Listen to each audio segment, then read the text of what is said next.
الحمد للہ رب العالمین والصلاة والسلام علی سید المرسلین اما بعد۔ کسی نے ایک پوسٹ بھیجی ہے جس میں یہ تحریر کیا گیا ہے کہ نبی علیہ الصلوۃ والسلام کا فرمان ہے، جو میرے اوپر ایک دن میں 1000 بار درود پڑے گا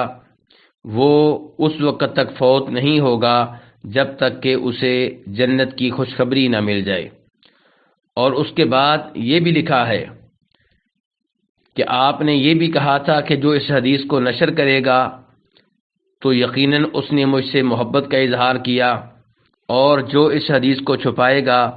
اسے ندامت اور پشیمانی کا سامنا کرنا پڑے گا۔ پوسٹ کے آخر میں لکھا ہوا ہے کہ جس قدر آپ کو نبی علیہ الصلوۃ والسلام سے محبت ہے، اس محبت کی مقدار کے برابر اس پوسٹ کو شیئر کریں۔ پوسٹ بھیجنے والے پوچھتے ہیں کہ کیا یہ حدیث واقعی نبی علیہ الصلوۃ والسلام سے ثابت ہے؟ تو گزارش یہ ہے کہ اس کے ابتدائی الفاظ کہ جس نے مجھ پہ 1000 دفعہ درود پڑھا اسے اس وقت تک موت نہیں آئے گی جب تک کہ اسے جنت کی خوشخبری نہ مل جائے، یہ الفاظ نبی علیہ الصلوۃ والسلام کی طرف منسوب کیے گئے ہیں،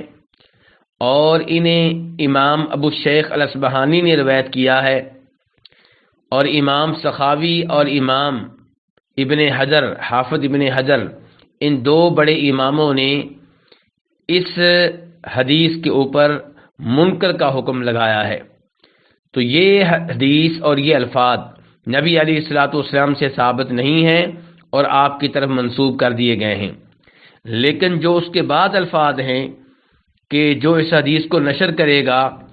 تو اس نے مجھ سے محبت کی، اور جو چھپائے گا اسے ندامت کا سامنا کرنا پڑے گا، تو یہ بالکل بے بنیاد ہیں، ان کی کوئی اصل نہیں ہے، اور یہ جھوٹ ہے نبی علیہ الصلوۃ والسلام پہ۔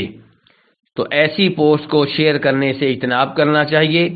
کیونکہ نبی علیہ الصلوۃ والسلام کا فرمان ہے کہ جو میرے ذمے جان بوجھ کر ایسی بات لگائے گا جو میں نے نہیں کہی تو اس کا ٹھکانہ جہنم ہے۔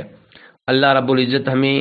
دین اسلام کے معاملے میں تحقیق تفتیش کرنے کی، پڑتال کرنے کی توفیق عنایت فرمائے۔ وصلی اللہ تعالی علی نبیہ محمد وآلہ وصحبہ اجمعین۔